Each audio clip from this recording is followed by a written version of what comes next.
हर हर महादेव। जय शिव महापुराण। जय सनातन। जय देवों के देव महादेव। सभी शिव भक्तों को आज का शिव महापुराण में स्वागत है। कल हम लोग शिव महापुराण का नियम, कथाकार कैसा होना है, श्रोता कैसा होना है, और जिसने जिसने हर जगह में होता ही है, कोई ना कोई किसी न किसी ने कोई कई भी तरफ से आज कलयुग में ऐसा शिव महापुराण नहीं है तो कोई भी कथा किसी न किसी आदमी का द्वारा करने के लिए कोशिश होने के समय उसका बाधा उत्पन्न करने के लिए भी कोई कोई शरीर आ जाता है। तो उनको ये नहीं मालूम है ऐसा करने से कभी श्रोता से तकलीफ है, नहीं है तो किसी आदमी लोग को जो उसको जो योजना करने वाला आदमी लोग से तकलीफ है। ऐसा कोई ना कोई बाधा सभी जगह में उत्पन्न होता है, लेकिन वही आदमी लोग को ये नहीं मालूम है हम किसको रुकवा रहे हैं।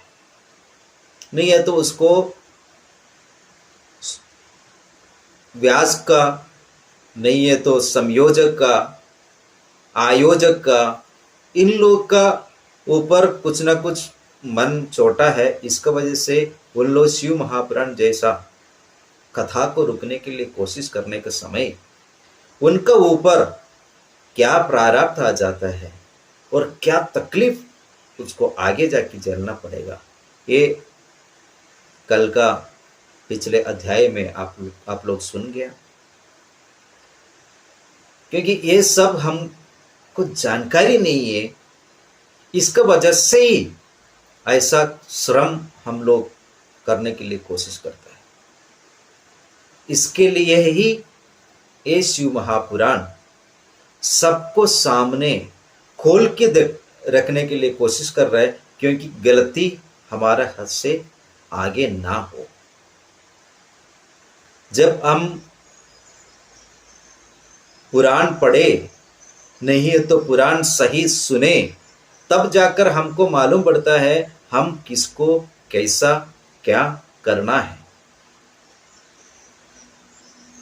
हमारा महादेव का कृपा से हमारा लक्ष्य एक ही है, सही शिव महापुराण सही तरीके से आप लोग तक पहुंचाना।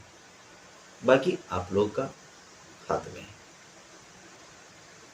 महादेव हर समय हम लोग को सही लक्ष्य, सही संस्कार, सही दिशा हमारा सामने रखा है, लेकिन हम महादेव दिया हुआ वो रास्ता से हटकर हम कुछ करने के लिए कोशिश करता है, क्योंकि हमारा अंदर अभिमान, अहंकार, मैपन, काम, लोभ ये सब इतना भरा हुआ है।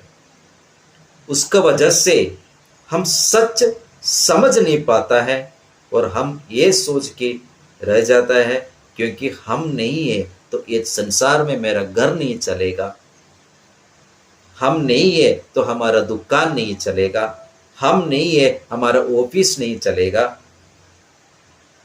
लेकिन हम ये भूल जाता है क्योंकि हम आने का पहले भी ये ऑफिस, ये दुकान, ये घर सब चलता था और हम जाने के बाद भी ये चलते रहेगा। तो हम है नहीं है, इसी से कोई लेना देना नहीं है। हमको थोड़ी समय हम लोग को मिला है ये धरती में आने के लिए, ये पूर्ण शरीर में आने के लिए, तो इसका सही इस्तेमाल करें तो हम ये जन्म पुण्यदायक बन जा सकते हैं और सही आनंद हमको हमारा अंदर ले सकता है। इसके लिए ये शिव महापुराण आप लोग के सामने रख रहा है और हर दिन ये आप लोग के सामने बोलना पड़ रहा है। वो ये है क्योंकि ये शिव महापुराण आप लोगों को अच्छे लगे तो आपका बंधुजन के पास तक पहुंचा दीजिए। ये चैनल सनातन विश्वस्तरीय सनातन महासभा का ये चैनल मैक्सिमम आदमी लोगों को शेयर कर दीजिए, सब्सक्राइब करने के लिए बोल दीजिए, क्योंकि इसी से सिर्फ हम लोग का लक्ष्य एक ही है, सही संस्कृति और संस्कार आप लोग तक पहुँचे। बाकी आप लोग के हाथ में है। यदि आपको मिला है तो दूसरे को भी देने के लिए कोशिश कर लीजिए, वो भी एक बहुत बड़ा पुण्य का भागीदारी आप खुद बन जाएगा, क्योंकि शिव महापुराण दूसरे तक पहुंचा रहा है। तो ये सौभाग्य आप लोग करने के लिए कोशिश कर दीजिए, तो ये करेगा तो उसी को भी फल महादेव आप लोग को जरूर देगा। ओम गजाननं भूतगणाधिसेवितं कवित्वजम्बुफलसारभक्षणम् उमाश्रुतं शोकविनाशकारकम् नमामि विघ्नेश्वरपादपङ्कजम्। ॐ कर्पूरगौरं करुणावतारं संसारसारं भुजगेन्द्रहारं सदा वसन्तं हृदयारविन्दे भवं भवानी सहितं नमामि। ॐ नमः शिवाय। ॐ नमः शिवाय। ॐ नमः शिवाय। ॐ नमः शिवाय। ॐ नमः शिवाय।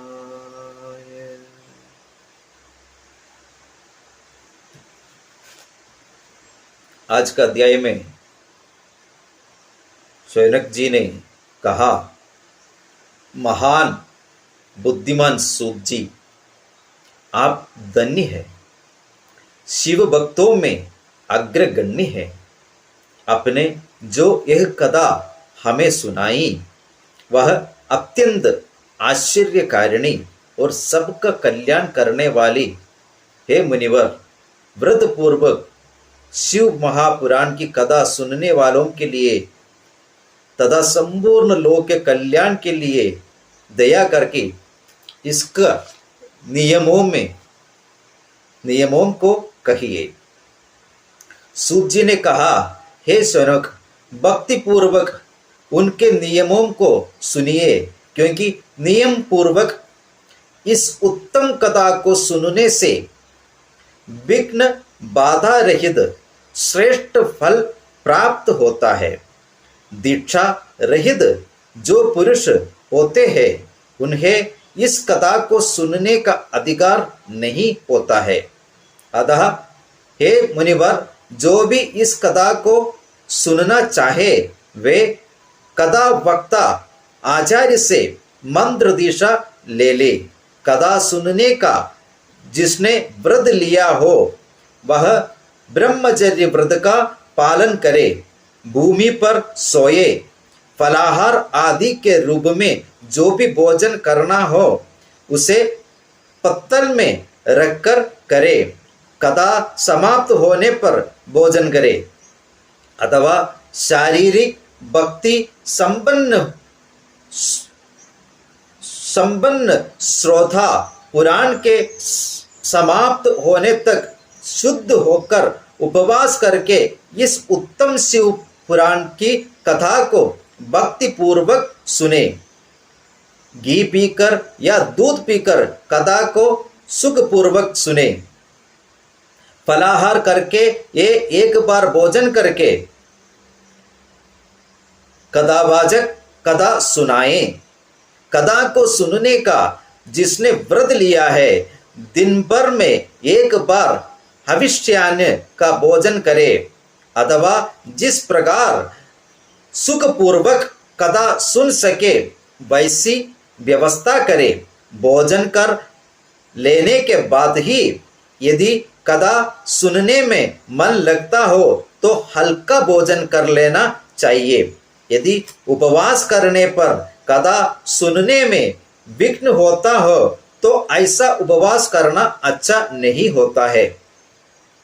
गरिष्ठ जो देर में पचाता हो, सभी प्रकार के दाल, जला हुआ अन्न, निष्पाव, रज, शिंबी या बड़ मांस या बड़ वास, मसूर की दाल, भावना से दूषित पदार्थ तथा बासी भोजन को कदा सुनने वाला या न खाए।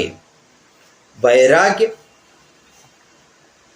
बैगन, कलिंद मीन्स तरबूज, चिकंड, चिचंडा, मूली, कुष्मांड मीन्स पेड़ा, नारियल, मूलज, शाक, इनका सेवन प्रतिदिन कदा सुनने वाला ना करे। प्याज, लहसुन, हिंग, गाजर तथा मादक पदार्थों को प्रतिदिन कदा सुनने वाला पुरुष न खाए। ये सभी पदार्थ मांस के समान निषिद्ध है। काम, क्रोध, लोभ, मोह, मद, मात्सर्य मीन्स कपड़, इन 6 विकारों को सेवन ब्राह्मणों की निंदा, पतिव्रताओं का तथा सज्जनों की निंदा प्रतिदिन कदा सुनने वाला पुरुष न करे। रजस्वला स्त्री को न देखे, न पतित जनों से इस कथा को न कहे। जो ब्राह्मणों के साथ द्वेष करता हो, जिन्हें वेद अध्ययन का अधिकार न हो, ऐसा लोगों से कदा सुनने वाला वृद्धि पुरुष भाषण न करे। सत्य, सोज, दया, मौन, चुप रहना, आचार्य, सरलता, निम्रता तथा मन की उदारता का व्यवहार प्रतिदिन कदा सुनने वाला पुरुष करे। ऐसा कदा को निष्काम अथवा सकाम पुरुष यदि नियम पूर्वक सुने तो सकाम व्यक्ति का इच्छा पूर्ण हो जाती है और निष्काम व्यक्ति को मोक्ष की प्राप्ति हो जाती है। दरिद्र, क्षयरोगी, अन्य रोगों से युक्त, पापी, भाग्यहीन और संतान रहित पुरुष भी इस कथा को सुने। काग, बंध्या आदि जो 7 प्रकार की हीनत युक्त स्त्रियों है और जिसका बार बार गर्भस्राव हो जाता है, उन्हें भी यह शिव पुराण की कथा सुननी चाहिए। हे मुनिवर, सभी स्त्रियों तथा पुरुषों को चाहिए कि वे इस शिव महापुराण कथा को विधि पूर्वक सुने। जब भी इस शिव महापुराण पारायण किया जाता है, वे दिन सर्वश्रेष्ठ होता है तथा करोड़ों यज्ञ के समान होता है। इन उत्तम दिनों में थोड़ी सी भी वस्तु जो विधि पूर्वक दी जाती है, उसका भी अक्षय फल प्राप्त होता है। इस विधि से व्रत करके और इस उत्तम कथा को सुनकर अंत में व्रत करने वाला श्रोता उद्धापन करे। इसके उत्थापन के संपूर्ण विधि चतुर्दशी का समान कही गई है। इसी प्रकार श्रीमान लोग इसका भी उत्थापन करें। जो इस प्रकार के फल को प्राप्त करने का इच्छुक हो, धनहीन जो शिव भक्त है, उनके लिए प्राय उत्थापन के बंधन नहीं है।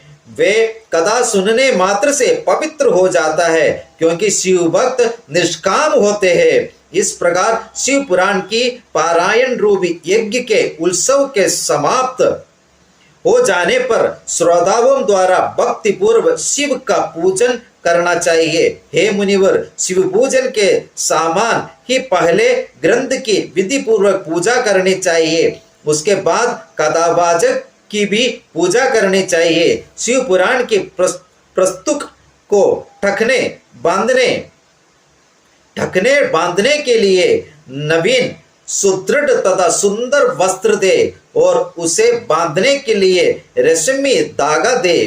पुराण ग्रंथ को बांधने के लिए जो भक्त नया वस्त्र तथा सूत्र देते हैं वे जन्म जन्मांतर में सुख भोगने वाले तथा ज्ञान संपन्न हो जाता है। कथावाचक को अनेक प्रकार के ब्रह्म मूल्य एवं उत्तम वस्त्र आभूषण तथा पात्र विशेष करके दे। जो भक्त पुरुष पुराण के आसन के निमित्त कंबल, अजीन, मृग चर्म, रेशम वस्त्र, मंज, चौकी, फलक, लकड़ी का तख्ता देते हैं, वे भक्तजन स्वर्ग लोक में पहुंचकर इच्छा पूर्वक वहां के सुख भोगों को भोगकर एक कल्प तक ब्रह्म पद में रहकर तदंतर शैव पद को प्राप्त करते हैं। इस विधि से पुस्तक का पूजन कर लेने के बाद हे मुनिवर, अत्यंत उत्सव के साथ कथावाचक की भी पूजा करनी चाहिए। कथावाचक की सहायता के लिए जिस समान योग्यता वाले विद्वान की नियुक्ति की गई थी उसका भी उसी प्रकार पूजन करे। उसकी दक्षिणा प्रदान कथावाचक से कुछ कम होती है। कथा स्थल में आए हुए ब्राह्मण को अन्न धन का दान दे और कथा समाप्त होने का दिन गाना बजाना नचाना आदि द्वारा महोत्सव करना चाहिए। हे मुनिवर, यदि कथा श्रोता विरक्त साधु सन्यासी हो तो विशेष करके कथा समाप्त होने के दूसरे दिन जिस गीता का शिवजी ने श्री रामचंद्र के उपदेश दिया था उस शिव गीता का पाठ करना चाहिए। यदि कथा श्रोता गृहस्थ हो तो उस बुद्धिमान को चाहिए कि यह गाय के शुद्धि घी से तथा कथा की शक्ति के लिए होम करे। हे मुनिवर, द्रुत संहिता के प्रत्येक मंत्र का उच्चारण करके अथवा उसके सारा भूत गायत्री मंत्र से अथवा इसी पुराण के श्लोकों को पाठ करके विधिपूर्वक होम करे अथवा पंचवर्णात्मक शिव के मूल शिवाय नमः मंत्र से हवन करे। यदि यजमान हवन करने में असमर्थ हो तो होम के नियमित रखा हुआ वह घी ब्राह्मण को दे दे। पुराण को सुनने का अवसर पर न्यूनता, कमी, अधिकता आदि दोषों को शांति के लिए भक्ति के साथ शिव सहस्र नाम का पाठ करे या उसे सुने। इस प्रकार सुन गया संपूर्ण शिव पुराण सफल होता है, इसमें कोई संदेह नहीं है, क्योंकि इससे अधिक तीनों लोगों में कोई महत्वपूर्ण वस्तु नहीं है। 11 ब्राह्मणों को मधु शहद तथा खीर का भोजन कराए, तदंतर व्रत पूर्ण होने के लिए उन्हें उचित दक्षिणा दे। हे मुनिवर, यदि कथा को सुनने वाला संपन्न हो तो वह 3 पल का एक सुंदर सिंह बनवाकर उसी पर इस पुराण की सूक्ति बचाने को लिखवाकर या स्वयं लिखकर विधि पूर्वक उसे स्थापित कर वह व्यक्ति आवाहन आदि दक्षिणा समर्पण प्रयत्न उपचारों से पूजा करे। वस्त्र, आभूषण, गंध, अक्षत, पुष्प आदि से पूजा किया गए जितेंद्र आचार्य को उक्त सभी पदार्थ शिवजी का प्रसन्नता के लिए विद्वान श्रोता समर्पित करे। हे सैनक जी, इस प्रकार पुराण के दान प्रभाव से शिवजी के कृपा को प्राप्त कर मानव संसारिक बंधनों से मुक्त हो जाता है। इस प्रकार विधि पूर्वक सुना गया यह शिव पुराण संपूर्ण मनोवंजित फलों तथा मोक्ष को देने वाला है। इस प्रकार मैंने तुमसे सब कुछ कह दिया है। इस संबंध में तुम और क्या सुनना चाहता हो? यह श्री शिव पुराण का महात्म्य सभी प्रकार की इच्छाओं को पूरा करने वाला है। यह शिव पुराण सभी पुराणों में श्रेष्ठ कहा गया है। यह शिवजी को अत्यंत प्रिय है, रमणीय है और सांसारिक बंधनों से मुक्त करने वाला है। जिन मनुष्यों ने इस जीव लोक में जन्म लिया है और सदैव विश्वनाथ का ध्यान करते हैं, जिनकी वाणी सदैव शिव की स्तुति करती है, जिनके दोनों कान शिव की स्तुति को सुनते हैं, वे इस संसार सागर को पार कर जाता है। सत्व रज तम गुणों के भेद से जो सदैव संसार में अपष्ट रूप को धारण करने वाला है, जो संसार के बाहर तथा भीतर अपनी महिमा से प्रकाशमान रहता है, जो मन में जो बाहर एवं भीतर वाणी तथा मन का व्यवहार रूप धारण किए रहते हैं, और जो आनंद धन परमशिव है, मैं उसकी शरण में जाता हूं।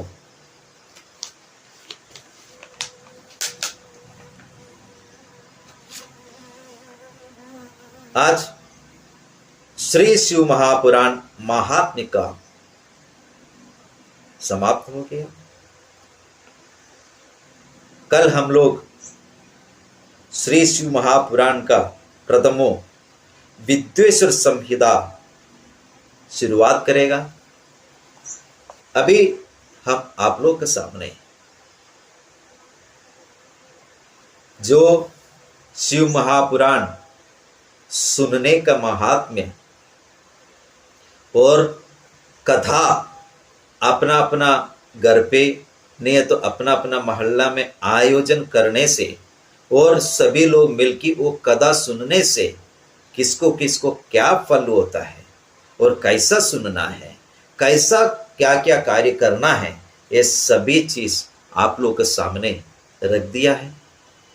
आप लोग कहीं भी आप लोग के जगह में कहीं भी शिव महापुराण कथा किसी भी व्यास से रखते हैं तो ये सभी चीज आप लोग ध्यान रख दीजिए।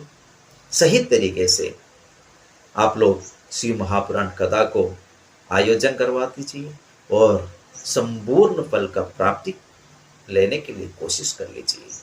आप लोगों को आज तक इसके बारे में ज्ञान नहीं था, वो पूर्ण ज्ञान हमको जितना समझ आया और शिव महापुराण में जो लिखा वो आप लोग के सामने रख दिया। अभी आप लोग इसी से कैसा आगे बढ़ना है, कैसा आप लोग को शिव महापुराण अपना अपना जगह में करना है, करवाना है, ये आप लोग कोशिश कर लीजिए। और घर पे हर दिन ये शिव महापुराण एक बार सुन लीजिए। हम ये नहीं बोल तक सकता है आज के समय में पढ़ लीजिए, क्योंकि पढ़ने के लिए बैठने के लिए हमारा हाथ में समय नहीं है। ये सभी लोगों को पहले हम बोलता था शिव महापुराण हर दिन अपना घर पे थोड़ा टाइम पाठ कर लीजिए, तो बोलता है स्वामी जी नहीं तो गुरु जी ये तो बहुत समय हमको बहुत कार्य है, तो उसी में हमको पुराण पढ़ने का समय नहीं मिलता है। इसका वजह से यह शिव महापुराण आप लोग के सामने एक वीडियो द्वारा हम रखने के लिए कोशिश कर रहा है। आज आप लोग विधिवत शिव महापुराण को सुन रहा है, तब आप सोच के देख लीजिए आज का कथा इतना दिन में महात्म्य पूरा कर पाया हम आधा घंटा का कार्यक्रम में। तब हम लोग एक दिन में शिव महापुराण जो हम लोग आयोजन करता है, तो सुबह 3 घंटा, शाम को 3 घंटा शिव महापुराण का कथा का आप लोग के सामने रखिएगा, तब जाके 11 दिन में कम से कम शिव महापुराण का पूरा करने के लिए कोशिश कर सकता है। तो आप लोग के सामने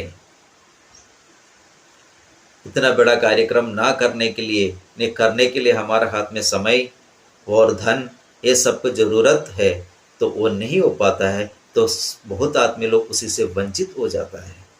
इसका वजह से भी ये शिव महापुराण हम आप लोग के सामने ये चैनल द्वारा रखने के लिए कोशिश कर रहा है। अभी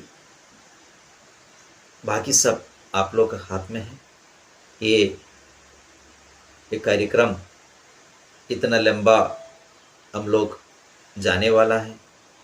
शिव महापुराण का सभी तरफ का भगवान महादेव जैसा जैसा हम लोग को दिया है शिव महापुराण, वो पूर्ण फल स्वरूप आप लोग के सामने विधिवत ये रखने के लिए कोशिश करेगा। और आप लोग का एक ही कार्य है, ये मैक्सिमम आप लोग को बिंदु जन तक ये वीडियो पहुंचाने के लिए कोशिश कर दिए, क्योंकि दूसरे को भी इसी से फल मिले।